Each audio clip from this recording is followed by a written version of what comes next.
Dear friends, इस video में हम देख रहे हैं organisation of commerce and management जो आपका पेपर हुआ था 2020 में, उसका सॉल्यूशन कंप्लीट सॉल्यूशन देखेंगे। आपके जितने भी विषय हैं सभी के सॉल्यूशंस बना दिए गए हैं और जो एक दो बचे हुए हैं उनके भी बनाए जा रहे हैं, तो आपको घबराने की ज़रूरत नहीं है और सारे सॉल्यूशंस जो हैं आपको इसी तरह से मिल जाएंगे। तो आप आराम से अपने सॉल्यूशंस को देख करके अपनी बेटर प्रिपरेशन कर सकते हैं। ठीक है, तो चलिए स्टार्ट करते हैं। और आपको बता दूं मैं, आपके 2019-20 अभी आपके रिपीटर एग्ज़ाम सभी एग्ज़ाम क्वेश्चन पेपर्स को सॉल्व कर दिया गया है और वो डाल दिए गए हैं डिस्क्रिप्शन में। 12th क्लास की जो प्लेलिस्ट है वहाँ पर आपको सब कुछ मिल जाएगा। कोई भी घबराने वाली बात नहीं है। कमेंट सेक्शन में कमेंट करके भी आपको कोई दिक्कत है तो आप हमें साझा कर सकते हैं, हमसे शेयर कर सकते हैं। तो चलिए स्टार्ट करते हैं पहले क्वेश्चन से, जिसमें आपके एमसीक्यूज़ थे। पहला क्वेश्चन जो इसमें है, आपके जो क्वेश्चन पेपर्स, कुछ क्वेश्चन पेपर्स स्टूडेंट्स की डिमांड थी, पर्सनली उन्होंने मेरे को मैसेज भी किया था कि सर ये वाला क्वेश्चन पेपर नहीं है, वो वाला क्वेश्चन पेपर नहीं है। तो मैंने वो क्वेश्चन पेपर्स भी अपलोड कर दिए हैं। तो अगर आपको केवल सॉल्यूशन चाहिए तो सॉल्यूशन के लिए भी वीडियो है, और क्वेश्चन पेपर चाहिए तो क्वेश्चन पेपर के लिए भी वीडियो है। आपके ऊपर डिपेंड है कि आपको कौन सी चीज़ का रिक्वायरमेंट है। और आप डायरेक्ट अभी इसी वीडियो के डिस्क्रिप्शन बॉक्स में जाइए और सीधे सीधे आप 12th क्लास की प्लेलिस्ट की लिंक ओपन करेंगे, आपको सब कुछ मिल जाएगा। चलिए स्टार्ट करते हैं। यहाँ पर liability of karta in a joint Hindu family firm is, तो अनलिमिटेड होता है, इसका आंसर ए ऑप्शन करेक्ट हो जाएगा। सेकंड क्वेश्चन की बात करें, in India railways are owned and managed by government, बिल्कुल सही बात है। और तीसरा जो क्वेश्चन है इसमें आपसे पूछा गया है, in the modern competitive market consumer is regarded as the king, बिल्कुल कंज्यूमर, आप जैसे उपभोक्ता, आप लोग जो सामान खरीदने जाते हैं, आपको कितनी रिक्वेस्ट करके दुकानदार आपको एक दो सामान और देने की कोशिश करता है, बिकॉज वो आपको समझता है किंग, कि आप राजा हो, आप पैसे वाले हो, उससे जाकर खरीद रहे हो। ठीक है। फोर्थ क्वेश्चन जो है इसमें पूछा गया है, Henry Fayol is called as the father of dash, तो मॉडर्न मैनेजमेंट का हेनरी फ्योल है। इसका बड़ा क्वेश्चन भी आएगा, लास्ट में देखेंगे हम उसको।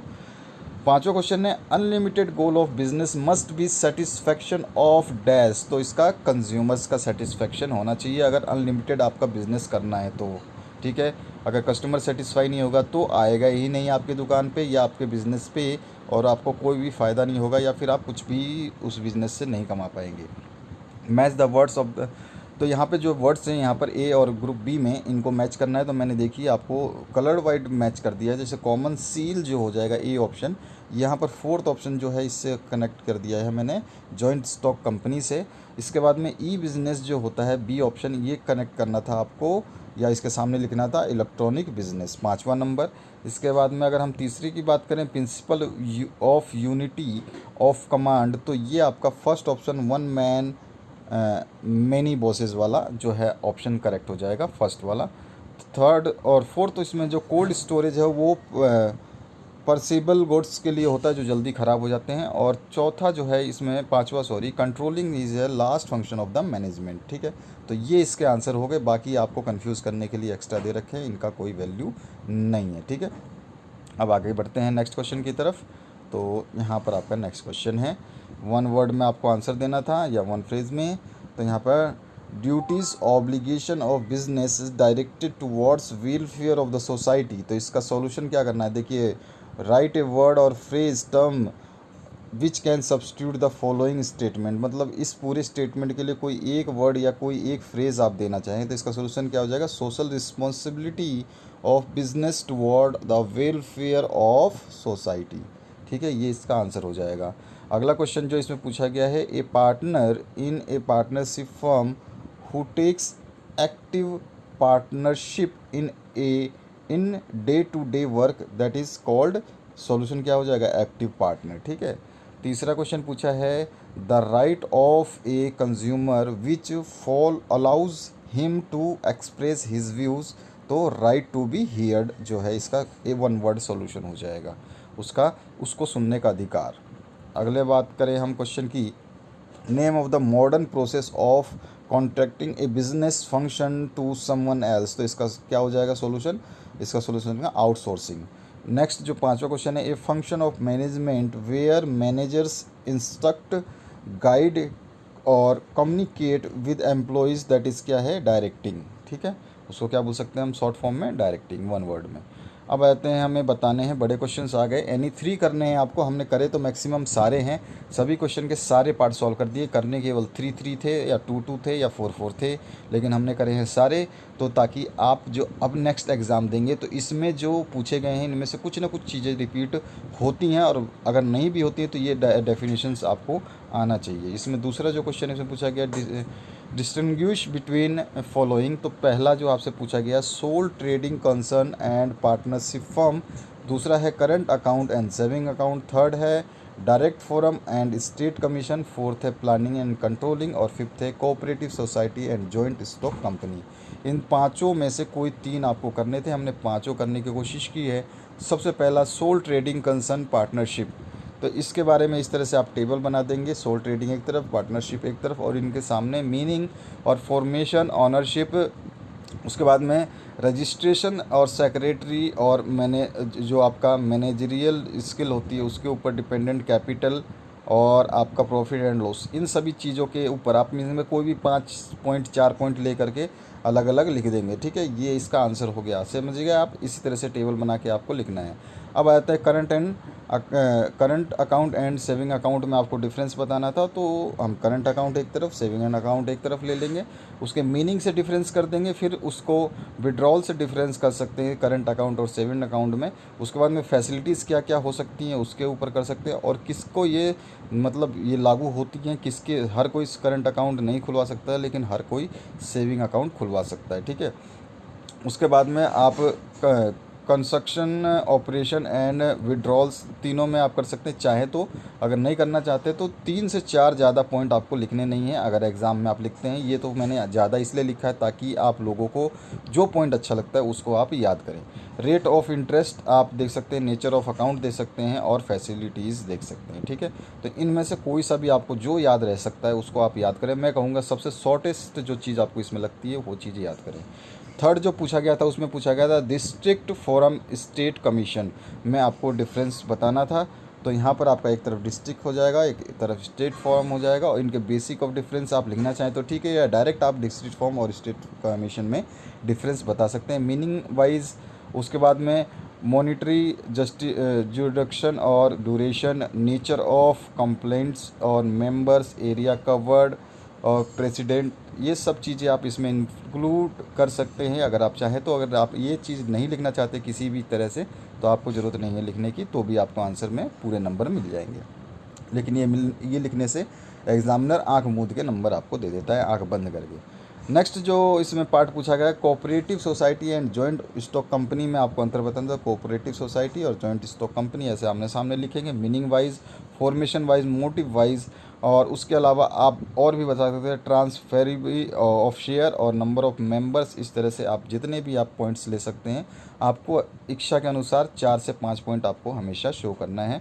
वोटिंग राइट्स और कैपिटल रेजिंग कैपेसिटी, ये सारी चीज़ें आपको उसमें डाल देनी है, तो आपका डिफरेंस कंप्लीट हो जाएगा। अब इसके बाद में तीसरा क्वेश्चन जो आता है, इसमें भी आपको 5 दिए थे, करने को 3 ही थे। इसमें पूछा गया है right short notes on the following. Short note मतलब इसके बारे में थोड़े से आपको विस्तार से बताना है, जिसमें डिसएडवांटेज ऑफ ई बिजनेस है, इंपॉर्टेंस ऑफ कंज्यूमर प्रोटेक्शन है, types of life insurance policy है, significance of principle of management है, उसके बाद में social responsibility of business organisation towards government है। तो ये 5 में से कोई भी 3 बतानी थी, हमने पाँचों बताए हैं यहाँ पे। जैसे कि सबसे पहला आपका पूछा गया है डिसएडवांटेजेस ऑफ ई बिज़नेस। ठीक है, तो वो कौन कौन सी हो सकती है? नो पर्सनल टच होता है, लेक ऑफ इंस्पेक्शन होता है, गवर्नमेंट इंटरफेरेंस, उसके बाद ट्रांजैक्शन रिस्क, ये सारी चीज़ें जो हैं इसमें आ जाती हैं। आप इसमें से कोई भी पॉइंट लिख सकते हैं। Delay in delivery of goods, ये सब चीज़ें। इसके बाद में नेक्स्ट जो पूछा था, हर जब भी आपका जो नेक्स्ट पूछा गया है उसको हमने हाईलाइट कर दिया ताकि आपको कन्फ्यूज़न ना हो कि किसका आंसर दे रहे हैं। तो यहाँ पे पूछा गया है इंपॉर्टेंस ऑफ कंज्यूमर प्रोटेक्शन। ठीक है, तो following are the importance of consumer protection. तो इसमें सेलर डोमिनेंट मार्केट हो गए, इग्नोरेंस ऑफ कंज्यूमर्स हो जाता है, और tendency of consumers, unorganised consumers, ये भी हो जाता है। तो ये सारी चीज़ें जो है इसको आपको लिखनी है इस तरह से। इसके बाद में नेचर ऑफ प्रोडक्ट हो जाएगा आपका, और लेक ऑफ इंफॉर्मेशन हो जाएगा। इस तरह से आपको करना है। इसके बाद में नेक्स्ट जो पूछा गया था types of life insurance policy. तो इसमें आपका वूल लाइफ पॉलिसी होता है, एंडोमेंट इंश्योरेंस पॉलिसी, आपने खूब एडवर्टाइजमेंट देखा। टर्म इंश्योरेंस पॉलिसी, इसको भी आपने सुना होगा। मनी बैक पॉलिसी होती है, उसके बाद में जॉइंट लाइफ पॉलिसी होती है। बहुत सारी पॉलिसीज़ की तो एंड ही नहीं है, कितने हैं, आपको जितने चाहें। एनुअल पॉलिसी हो गई, उसके बाद में पेंशन प्लान पॉलिसी हो गई। इस तरह से आप पॉलिसीज़ के बारे में लिख देंगे। उसके बाद में significance of principle of management के बारे में पूछा गया था, तो उसका इंट्रोडक्शन लिखना चाहें तो ठीक है, अदरवाइज़ आप डायरेक्ट सिग्निफिकेंस पे जा सकते हैं। जैसे कि यहाँ फर्स्ट सेकंड पॉइंट आप देख रहे हैं, इसको आप लिख देंगे इसी तरह से। इसके बाद में थर्ड से लेके फोर्थ पॉइंट तक आप इसी स्क्रीन पे देख रहे हैं। वीडियो को पॉज करके पढ़ लेना। मैं वीडियो को ज़्यादा लंबा ना बना करके फटाफट आपको दिखाता हूँ। आपको जितना समय लगता है आप आराम से वीडियो को पॉज करके पूरा का पूरा पढ़ सकते हैं। इसके आगे के पॉइंट्स आगे है ये 6 पॉइंट तक, ठीक है। आपको 4 से 5 पॉइंट हमेशा लिखने हैं ताकि आपको पूरे मार्क्स मिल जाएं, ठीक है। ज़्यादा नहीं लिखने की ज़रूरत है। उसके बाद में सोशल रिस्पॉन्सिबिलिटी टुवर्ड्स गवर्नमेंट का आपने पूछा था उसमें, तो उसके बारे में अभी हमने यहाँ पे 3 पॉइंट्स तो आपके सामने हैं, जिसमें timely payment of proper taxes होना चाहिए, रिस्पेक्टिंग रूल्स ऑफ रेगुलेशंस होना चाहिए, अर्निंग फॉरेन एक्सचेंज होना चाहिए, पॉलिटिकल स्टेबिलिटी होनी चाहिए। सारी चीज़ें होनी चाहिए ताकि हमारी जो हमारा जो एक कर्तव्य बनता है वो सब। और मिसलिनियस में बहुत सारी चीज़ें छोटी छोटी, उनको भी हम लिख सकते हैं। तो इनमें से आप कोई भी 4 पॉइंट 5 पॉइंट लिख सकते हैं, तो आपको आंसर कंप्लीट माना जाएगा।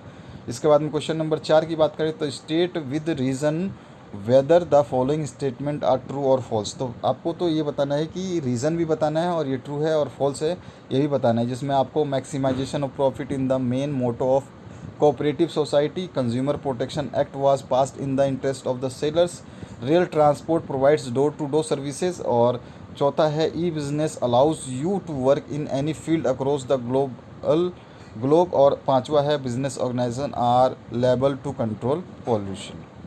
तो आप देखते हैं इसके सारे के सारे आंसर्स। तो सबसे पहला पूछा गया है profit maximisation is the motto of objective cooperative societies, तो दिस स्टेटमेंट इज़ फॉल्स। अब क्यों फॉल्स है उसका स्टेटमेंट के बारे में हमें आपको थोड़ा सा बताना है एग्जामिनर को, ठीक है। तो इस तरह से आप बताएंगे। नेक्स्ट जो आपके क्वेश्चंस इसी तरह से आते हैं। नेक्स्ट जो पार्ट है इसमें आपसे पूछा गया था consumer protection was passed in the interest of sellers, तो नहीं, बिल्कुल गलत। तो यहाँ पर ये भी स्टेटमेंट क्या है, फॉल्स है। ये सेलर्स के लिए नहीं है, ये किसके लिए है, ये कंज्यूमर्स के लिए है, not for the sellers, it is for consumers. और उसके बाद में कौन कौन से आप उसको थोड़ा सेटिस्फाई करेंगे एग्जामिनर को कि इसका रीज़न क्या है, तो आप उसमें से कोई पॉइंट जो हैं आपको जो याद है उनमें से आप लिख सकते हैं, आपके सामने जो यहाँ पे लिखे गए हैं, ठीक है। तो इस तरह से आप बहुत सारे पॉइंट्स है इसके आप लिख सकते हैं। Tendency of consumers, unorganised consumers, nature of product, lack of information, lack of participation of consumers, इस तरह से बहुत सारे इंक्रीज इन कंजम्पशन रेट और भी हैं आपके। तो ये 9 तक हमने लिखे हैं, इसमें से आप कोई भी 4 से 5 पॉइंट आपको लिख देना है। इसके बाद में नेक्स्ट पूछा गया था rail transportation provide door to door services, ये बिल्कुल फॉल्स है, ठीक है। क्यों है फॉल्स, तो फॉल्स इसलिए है कि रेल ट्रांसपोर्ट तो आपके डोर टू डोर नहीं, उसकी पटरी तो अलग से जाती है आपके घर से, तो स्टेशन इतनी दूर होता है तो कहाँ से डोर टू डोर करेगा। तो रेल ट्रांसपोर्ट जो है does not provide door to door services because door to door services is offered by the road transport. बस ये सिंपल सा, जिसका आंसर जितना बड़ा है उतना ही लिखना, आपको ज़्यादा एग्जामिनर को खुश करने के लिए रामायण लिखने की ज़रूरत नहीं है, जो आपके बुक से है उतना ही लिखना है। E business allow you to work across the globe in the field, तो ये स्टेटमेंट आपका बिल्कुल ट्रू है। अब उसके रीजंस क्या है ये आपको बता देना है। इस तरह से आपको रीजंस लिखने हैं, वीडियो को पॉज करके आप देख लेना। अगला है business organisation are liable responsibility to control pollution, तो ये अब क्या है आपका बिल्कुल ट्रू है, द गिवन स्टेटमेंट है ट्रू। अब उसके रीजंस क्या है, यहाँ पे हम 4-5 पॉइंट 6 पॉइंट जो भी आपके बुक से रेफर कर सकते हैं उस पॉइंट्स को लिख देना है। क्वेश्चन नंबर 5 की बात करूँ तो right short answer of the following, तो इनके कोई भी 2 लिखने हैं। आपको 4 दिए हैं, इसमें से 2 लिखने हैं, हमने चारों आपको बताए हैं। पहला है जो है टाइप्स ऑफ वेयर हाउसेस के बारे में बताना है, ठीक है। उसके बाद में टाइप्स ऑफ पार्टनर्स के बारे में बताना है। उसके बाद में स्टेट फंक्शन ऑफ एंटरप्रेन्योर, और उसके बाद में हेनरी फ्यूल के 5 प्रिंसिपल ऑफ मैनेजमेंट को आपको बताना है।